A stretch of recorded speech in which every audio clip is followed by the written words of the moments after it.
So let's go ahead and get started with the first thing. The first thing I want you to do is just play the backing track, get it open, do whatever you do. I think it's about 6 minutes long, so you got plenty of time. And all we're going to do is play through the first position of the minor pentatonic shape, using quarter notes and eighth notes and triplets, so on and so forth.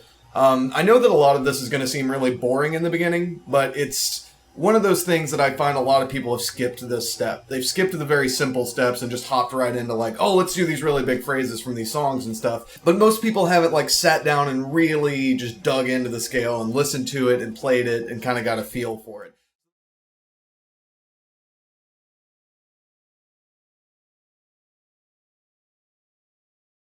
So the first step we're going to be doing is just playing through quarter notes, eighth notes, just getting our hand familiar with the pentatonic shape while we do this. In this case, it's in the key of D minor, so we're going to be starting on the first fingers on the 10th fret of the E string, and then we play through the minor pentatonic shape. And don't take anything too like stringently. It's really just a matter of getting your hand comfortable and getting your ear familiar with the scale. That's the most important part, is in context to the backing track. All we're trying to do right now is get the scale in our ear and our hand used to the shape in that position. So let's go ahead and do that real quick.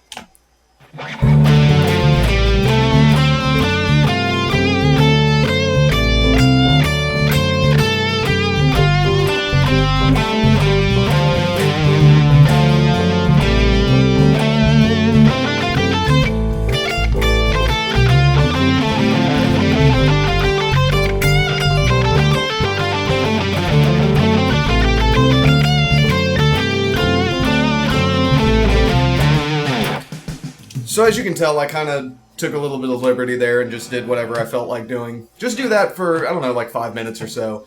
Or however long you want to. It doesn't matter. Just, you know, get the point across.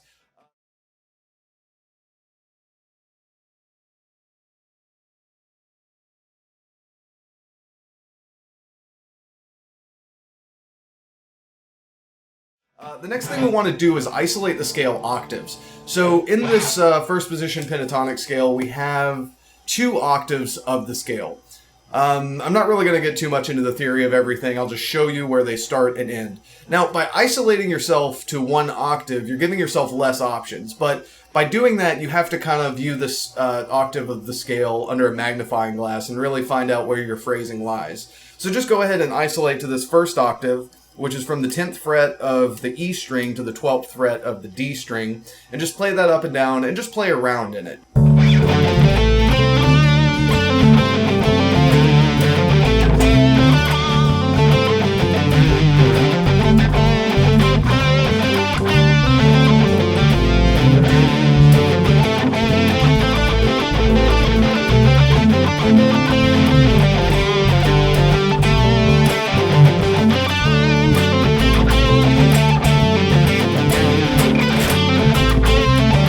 So go ahead and familiarize yourself with that first octave of the first position shape and just phrase in it for a while. Just kind of explore it, try to view it differently, not just the same thing over and over again. Something I find a lot of people do is they'll just be like, whatever, I get it, it's like 6 notes. But there's a lot of room that, you know, there's a lot of stuff you can do inside of just those 6 notes, which we'll be finding out later with even less than that. So let's go ahead and move on to the second octave. And that's going to be from the 12th fret of the D string to the 10th fret of the E string, the high E string, and just play around in that. Do the same thing. Just give yourself a few minutes to get familiar with the phrasing and the note selection inside of that 1 octave.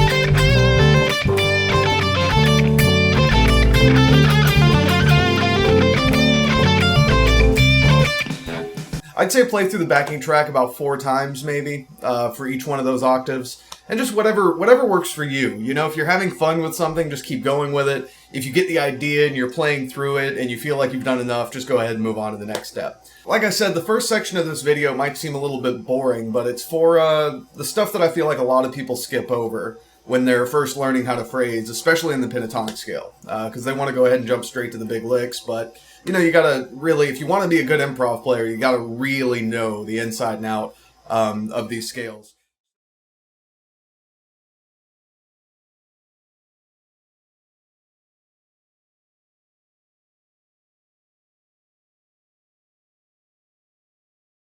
So let's go ahead and break down the pentatonic scale a little bit. What I want to focus on is the roots of the scale. So let's identify the roots of the minor pentatonic scale. These are the notes that we want to build around.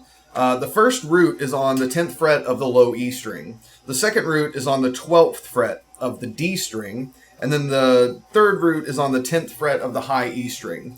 Now, what we're going to do next seems a little bit silly, but I feel like if more people did this, they'd be able to build their phrasing a little bit better. What we're going to do is only play those three notes. So we have to, you know, we can't play any other notes than those. And we have to find creative ways to approach these. Paul Gilbert talks a lot about this, and I think it's a really, really good way to start phrasing, is just give yourself one note. In this case, we've got three notes. But it just kind of, like, I feel like the more you limit yourself with your phrasing, like the less things you have available, the more you focus on making those things that are available to you the best that they can be. So let's just go ahead and give ourselves these three notes,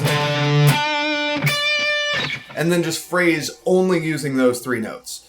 Slide into them, slide out of them, play them soft, play them staccato. There's a million ways to approach it. I would suggest starting with just one note, like either the one on the D or the one on the low E, but let's just go ahead and give it a shot.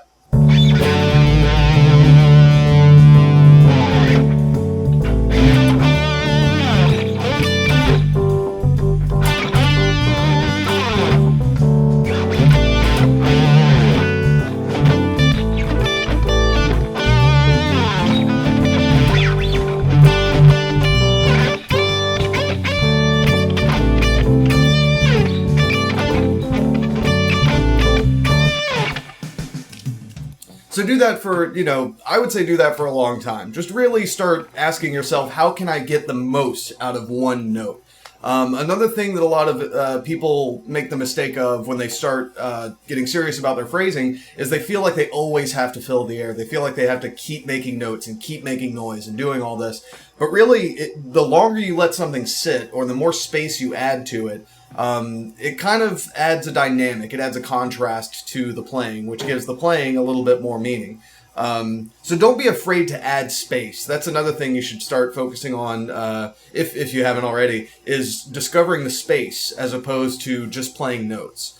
And if you only have one note and your goal is to add space, you really have to start making big decisions and really listening to things. So try to view this a little bit differently than, you're given this whole scale up and down and you gotta want to do these wicked runs and like all these bends and all this stuff. Start viewing it the opposite of that. View it as, I want to add a lot of space and I only have one note to choose from. How do I use that note the most effectively to phrase, to really add an impact to the music?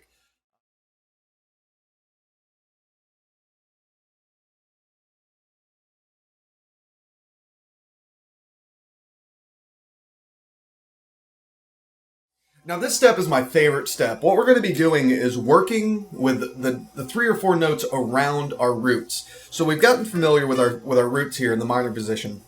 Now, all we're going to do is add a note before it, a note after it, and just work around the root.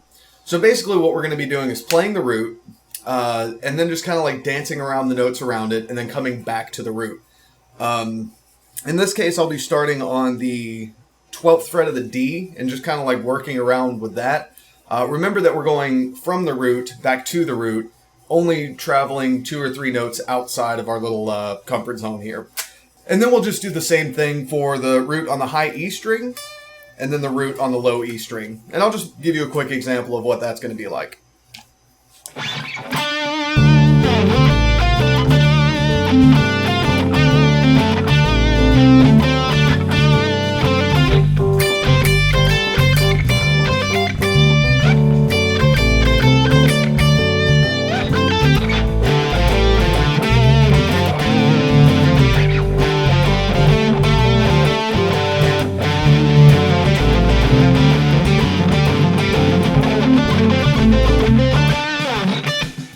So as you can tell, we're not getting into any complicated phrasing. We're not going for a bunch of stuff, but it still sounds really good. You know, just giving yourself those 3 or 4 notes around a root, you can spend hours. And I actually suggest spending a lot of time with just a small box shape because, you know, I would say 3 or 4 notes. You know, give yourself those 3 or 4 notes. The 10th fret and 12th fret on the D and the G. So we have these 4 notes. And just spend as much time as you can with those 4 notes, because inside of those 4 notes there's a lot of stuff to be had, and your goal here is to discover you know, the full implications of those notes, because you can play a D all day long. If I say play the 12th fret of the D, you know, you can just do that and be like, I'm done, I've played the 12th fret of the D. But there's a million ways to approach it, and that's what we're trying to learn about, is how to approach all of these notes.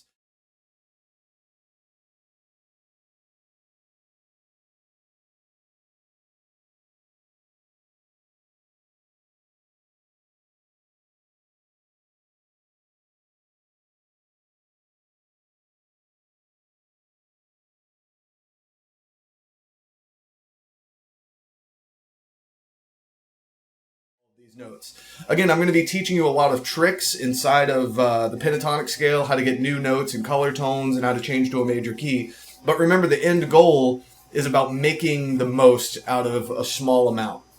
And the rest of the stuff is just for, you know, show. So really try to understand every single note inside of the pentatonic scale while you're phrasing with it. Don't rush what you're doing. I really can't stress this enough. The secret to phrasing is kind of approaching the notes less from a theoretical perspective and more from a musical perspective. And I feel like to approach something musically, you have to approach it 100 different ways, you know, like mentally, emotionally, philosophically. You have to really look at why and how you're playing each and every single note that you're playing. You have to build a relationship with every single note that you play. And that's why I say taking it 1, 2, 3, or 4 notes at a time is the most effective way to do this, because the less you have available, the more you have to explore it. And I know this sounds pretty crazy, but it's something that took me a really long time to learn. Like, to get better at phrasing, you have to really invest yourself fully into what you're doing. It's not as simple as just playing through your scales and, you know, running them at eighth notes at 120 beats per minute, whatever you're doing. You have to really start thinking about what you're doing and investing yourself into it. Now that that's all been said, let's move on.